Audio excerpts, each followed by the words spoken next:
In this video, we're going to take a look at how to factor quadratic polynomials, or quadratics for short. Up until this point, the only factoring we've done is check and see if the polynomial, if the terms in the polynomial have a greatest common factor. If they do, we factor that out. We're still going to do that. And then we went and checked if the polynomial was a special product, like a perfect square trinomial, the difference of squares, or the sum and difference of cubes. Well, now we want to look at some polynomials that won't be special products and talk about how to factor those. So we're going to look at how to factor polynomials of the form ax squared plus bx plus c, where a, b, and c are constants, but they can't all equal 0. And these will not be special products, so we won't be able to do what we did previously. However, anytime we do come across a special product, we can still factor it like we did earlier. So a little bit of vocab. A quadratic polynomial, or a quadratic for short, is a polynomial of the form ax squared plus bx plus c, where a, b, and c are constants, and a is not 0. So we don't want that front term to be 0, because then we won't have an x squared. And if we don't have an x squared, then we just have bx plus c, which is a linear function, something we've already taken a look at this year. So um, the x squared term, so the ax squared, we call that the quadratic term. The bx, where we have x to the first power, that's the linear term. And then the one without a variable is called the constant. And notice this would be a polynomial of degree 2. So it's a degree 2 polynomial. Okay, so we practiced multiplying these not too long ago. So let's remind ourselves how that works. So in this case, notice I have a binomial because there's two terms, x and then a negative 3. So there's two terms called a binomial, and we're multiplying it by another binomial, x plus 5. So when we multiply two polynomials, we take everything in the first one times everything in the second one. So we're going to take x times the second polynomial, and then the negative 3 times the second polynomial. And then we distribute and get x squared plus 5x minus 3x, and then we'll get a minus 15. And then we collect like terms. So we get x squared plus 2x minus 15. Okay, so we multiply those two factors together and we get x squared plus 2x minus 15. Well, we've already done this. What we want to focus on now is, what if I would have started you with x squared plus 2x minus 15 and asked you to go backwards to these two products, these two factors would be the correct way. So we want to go backwards to this product, which is the fact with factors x minus 3 and x plus 5. So we got to think about, where did x squared come from, where did the 2x come from, and where did the negative 15 come from. So notice that when we multiplied this out, this x squared came from the fact that we took x times x. So the x times the x gave us the x squared. Notice that the negative 15 came from taking negative 3 times 5. This negative 3 times 5 gave us the negative 15. Well, this 2x, it's not as obvious where that came from. The 2x came from the x times 5. So the x times 5 gave me 5x. And the negative 3 times x, right here, gave me negative 3x. And those were like terms. So I had 5x's and I subtracted 3x's to get 2x. So the 5 and the 3 with the x is how I got that 2x. So that 5x minus that 3x in there gave me the 2x. So we want to keep that in mind when we are given one of these quadratics and asked to figure out what were the factors that produced it. So let's give it a try. So we've got x squared plus 2x minus 15, the one we just have, the one we just had. The difference is I've started you with this quadratic, and we want to factor it. So we want to work our way back to which two binomials that when you multiply them together give you x squared plus 2x minus 15. Now we already know the answer, and I did that on purpose, but let's pretend that we don't, since we didn't just do it in the previous example. Let's pretend that we don't know what it's going to be and see if we can't figure out how this is going to work. So the first thing we want to do is figure out, does x squared, 2x, and negative 15, do they have a greatest common factor? So do they have anything in common? So if you look, we have a 1, a 2, and a negative 15. Well, they don't have anything in common other than a positive 1. This has two x's, this has one x, and this doesn't have any x. So the only factor that they have in common is 1. And as we already know, if the greatest common factor is 1, then we don't really worry about it. Well, x squared plus 2x minus 15 is not a special product. The only thing it could be is a perfect square trinomial, but this one can't be a perfect square trinomial because 15 cannot be rewritten as something squared. So not as an integer anyway. So it can't be rewritten as an integer squared. So this is not a perfect square trinomial. Well, let's see if we can't figure out how to factor this. So the front term is x squared. So we've got this x squared. And x squared, basically you got to ask yourself, what two things would, when you multiply them, would produce an x squared? Well, the only thing I can think of is x times x.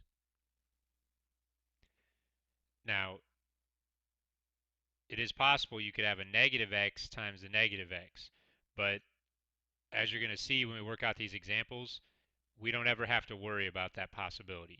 Even though, yes, you could have a negative x times a negative x to get x squared, when we're factoring, we never really have to consider that option. So we'll just worry about x times x.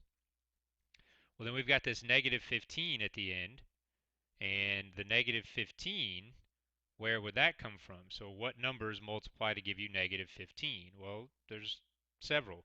You could take negative 1 times 15. That would give you negative 15. You could have positive 1 times negative 15. That would give you negative 15. You could have negative 3 times 5. And you could have 3 times negative 5. Those are all the ways to multiply two integers together and get negative 15. So with that in mind, we should be able to use these to come up with x squared plus 2x minus 15. Well, let's see.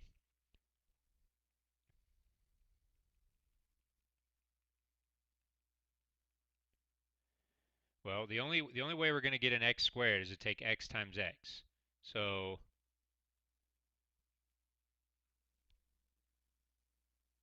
we'll just put the x in the x. It's the only thing we could possibly use there.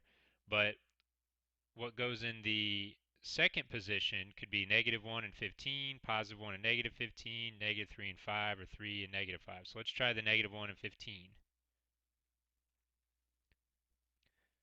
Well, if I try the negative 1 and the 15, let's multiply that back out and see what we get.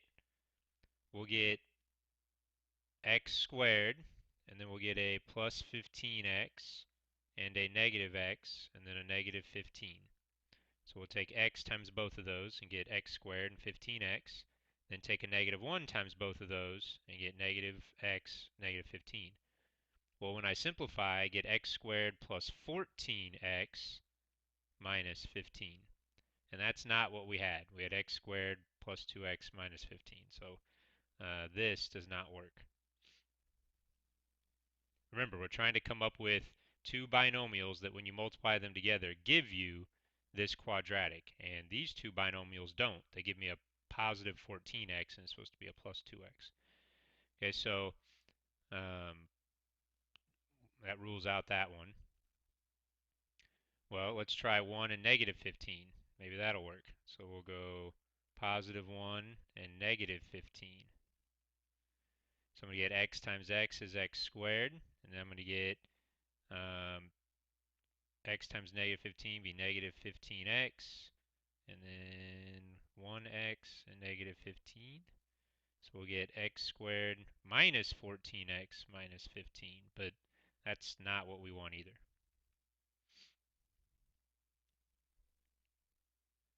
So maybe it'll be one of these other two. So let's try the negative 3 and the positive 5.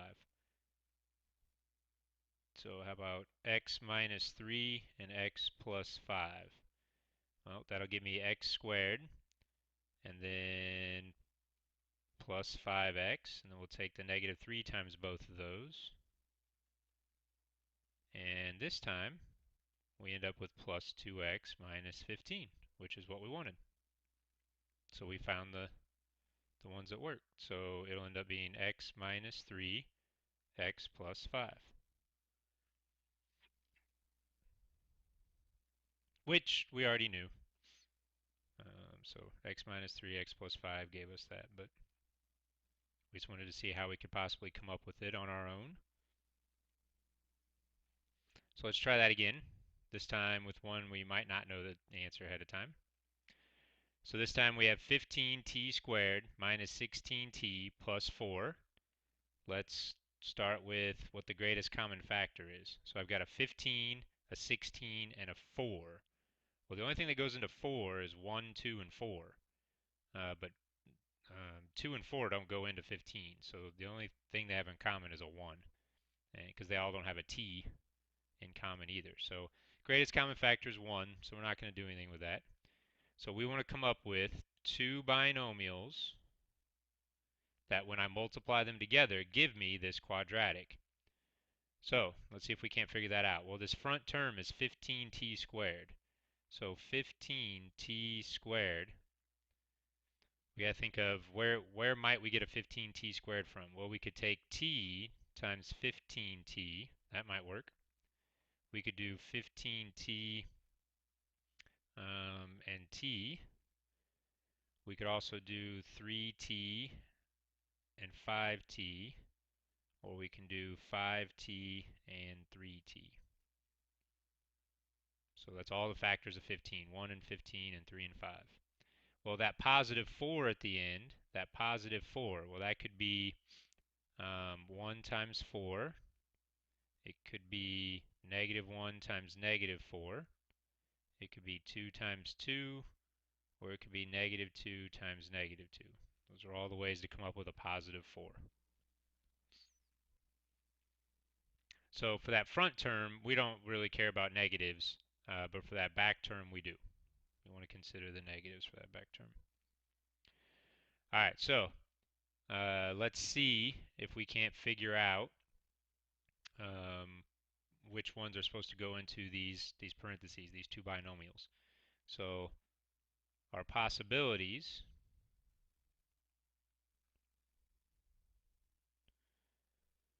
well, let's start with t and 15t. So I could have t and 15t. And then let's see, I could do a positive 1 and a positive 4. But let's be smart about this. If I do a positive 1 and a positive 4, everything's positive. And if you go look, I do have a negative 16 in there. Well, if every single thing is positive in my two binomials, there's no way I'm going to end up with a negative 16. So it would be a waste of our time to even check that one because everything's positive. So let's actually just move on to the negative 1 and the negative 4 and see if that'll work, because at least I have some negatives in there.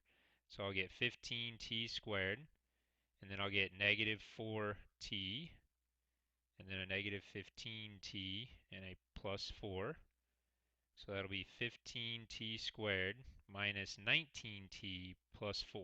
Well, that minus 19t, that's not what I want. I want minus 16t. So that's a big no. Well, maybe it's the negative 2 and the negative 2. So let's do t minus 2 and 15t minus 2. That'll be 15t squared. And then we'll get negative 2t and a negative 30t. So it'll be negative 32t, which is not what we want. We want negative 16. So that's a no. All right, well, all's not lost. We could try the, instead of the negative 1 being with t, we could put the negative 1 with the 15. So we could have t minus 4, and then 15t minus 1. That'll be 15t squared, and then minus t minus 60t plus 4. But that's not going to work because that gives me a 15t squared minus 61t plus 4. So that doesn't work either. All right, so it looks like using 1 and 15 isn't going to get me what I want. So it looks like we're going to have to use the 3 and the 5. So let's try 3t and 5t. And then we know we're going to have to use the negatives, like the negative 1 and negative 4, the negative 2, and the negative 2. So let's try the negative 2 and the negative 2 real quick. See what we get. So we'll get 15t squared. 3 times 5 is 15. Then we'll get negative 6t, negative 10t, negative is positive. Oh, I think that's going to work. So that'd be 15t squared minus 16t plus 4, which is what we wanted. So it'll be 3t minus 2, 5t minus 2. So those are the two binomials that when you multiply them together get you that quadratic. Let's try another one. These take a lot of practice, so we'll be doing quite a few of these in homework. Mainly just because it does take a while to get the hang of it. Alright, so notice this time the constant is first, and then the linear term is second, and the quadratic term is last. When you're factoring, it's much easier to have the quadratic term, linear term, and then the constant. And also notice that the quadratic term is negative. Now in this case it's negative 1, but if it was negative at all, it doesn't matter. If it's negative, we do want to go ahead and factor out that negative 1. So we want to take out the negative 1. That way we end up with a positive z squared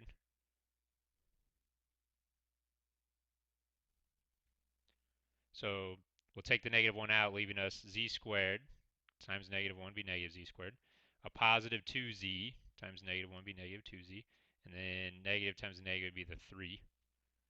And that just makes the quadratic that's inside the parentheses a little bit easier to factor. So by taking out that negative 1, it's just going to make the factoring a little bit easier. So we'll have a negative, and then we want to see if we can come up with two binomials. That will give me z squared plus 2z minus 3. Well, we always want to start with what's the greatest common factor. So you have a 1z squared. I'm not considering the negative now. It's just already factored out front. We're just going to leave it alone. So 1z squared, a 2, and a negative 3. The only thing they have in common is 1, and they all don't have a z. So the only thing that they have in common is 1, so we're not going to do anything with it.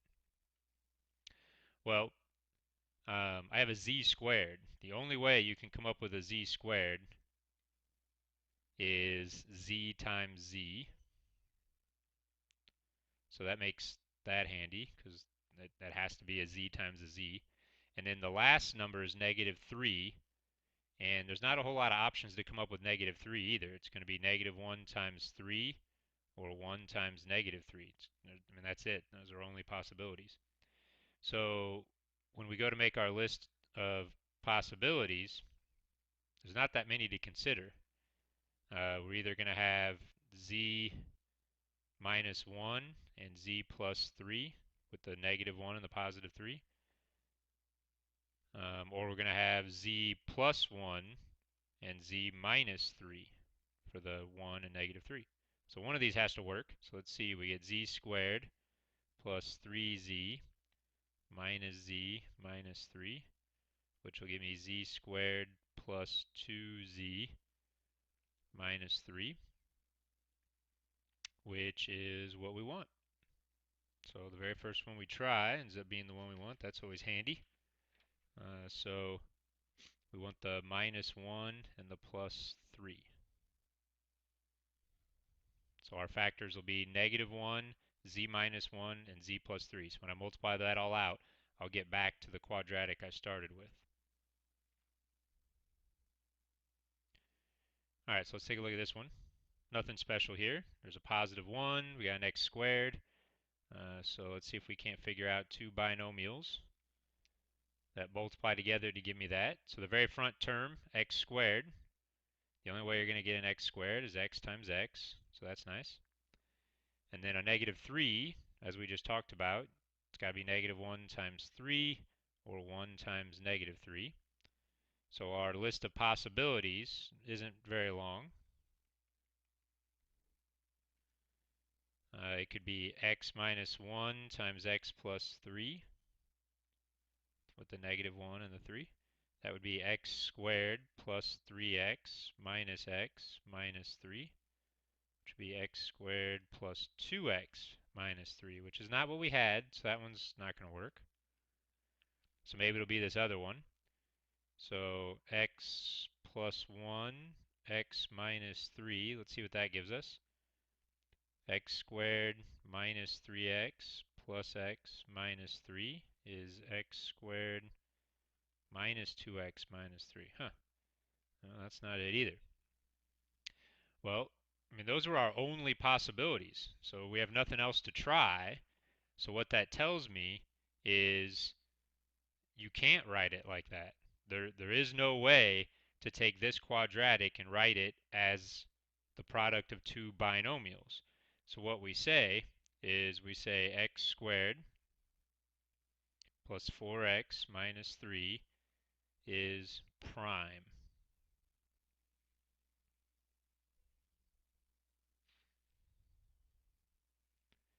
And what that means is you can't factor it into the product of two binomials.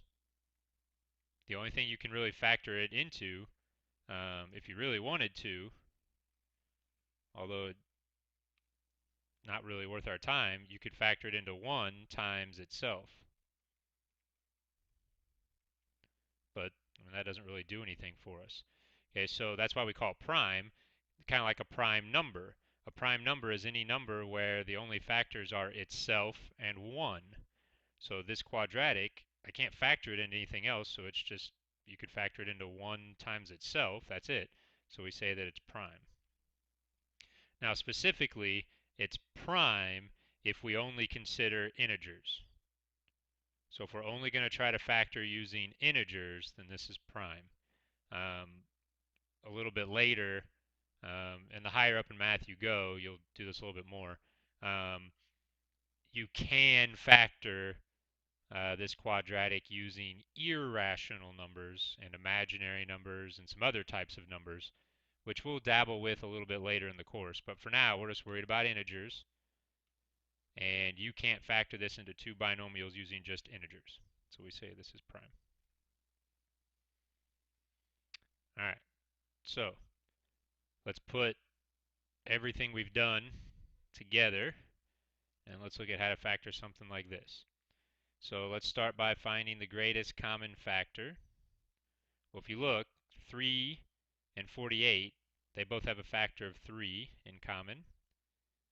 And then this has 6 x's and this has 2 x's, so they have x squared in common.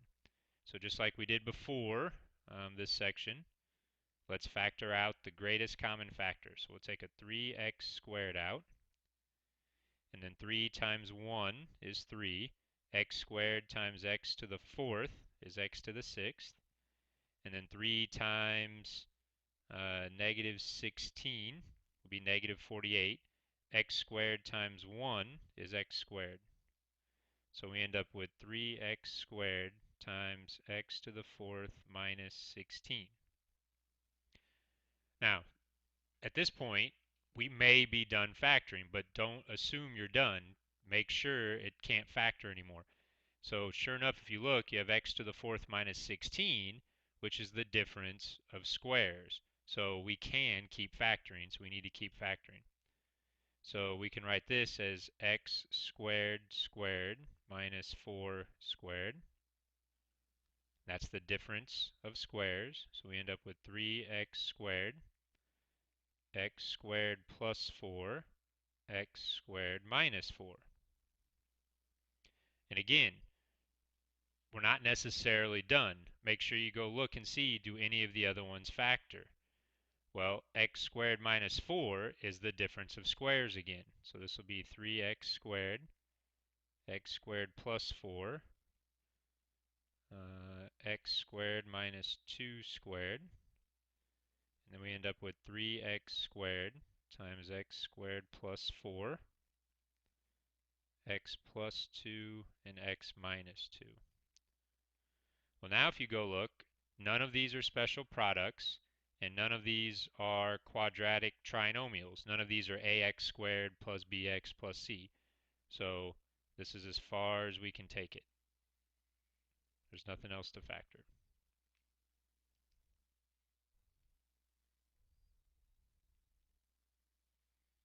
All right. Well, now let's look at how to find the greatest common factor of a polynomial, not just a monomial.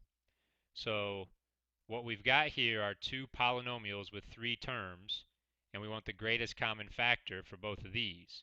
So the process to figure this out is exactly the same as the process to figure it out when you had monomials. We want to write these.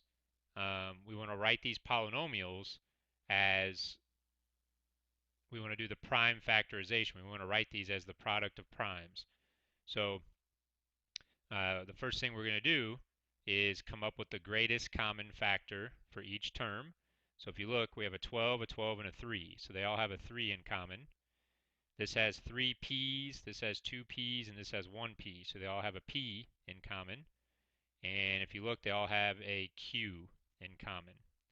So if we take a 3, a p, and a q away from all these, we'll be left with 4 p squared plus 4 p q, and then take a 3pq away from this, we're left with q squared. Well, what's in the parentheses is now a perfect square trinomial. So we have 3pq, and then 4p squared is the same thing as 2p squared, and q squared is the same thing as q squared, and everything's positive, so it'll be plus plus. So this is a perfect square trinomial, so we know how those factor. And nothing else will factor now. None of these are special products. None of these are quadratics like we just got done in this video looking at how to factor. So now let's move on to the second polynomial that we have listed here. So let's start off the same way. Let's see if they have a greatest common factor. So 12, 6, and 6. They all have a 6 in common. They do not all have a q variable, but they do all have a p squared in common. And if we factor that out, we'll be left with 2. So 6 times 2 gives us 12. P squared times p squared gives us p to the fourth. And then if we take a 6 away from negative 6, we'll be left with negative 1 pq. So p squared times p is p cubed. And then we got the q that we need for the second term. And then we'll take the 6 away from negative 6 again. This time it just leaves a q squared. So p squared times q squared will give us the p squared q squared. Well, this time it's not a perfect square trinomial, but maybe we can factor it using what we have been talking about in this particular video. So 6 is 2 times 3, and p squared is p times p. And then maybe we can take this trinomial, 2p squared minus p cubed minus q squared, and factor it into two binomials. So let's see if we can't make that happen. So 2p squared, the only way you're going to get a 2p squared is if you take 2p times p. Then the only way you're going to get a q squared is a negative q squared is if you do a plus q and a minus q. Now, which one's positive and which one's negative, we don't know yet. We'll see if we can't make it work. So it's either going to be negative and positive, or it's going to be positive and negative. So we need, because we have to end up with a negative q squared. So let's see which one's going to work. So 2p times p is 2p squared, and then we'll get a negative 2pq and a positive pq. So a negative 2 plus 1 will be negative 1pq, and then a positive q times a negative q is negative q squared. So this should work. And then now nothing else will factor, everything's prime. So remember, we're trying to find the greatest common factor, and we always do that by writing everything as the product of primes and then seeing what they have in common. So if you look, they both have a 3 in common. They also both have a p in common, and they also have a 2p plus q in common. So they share that also. So our greatest common factor is going to be the 3 that they have in common, the p that they have in common, and the 2p plus q that they have in common. So that would be the greatest common factor of those two polynomials.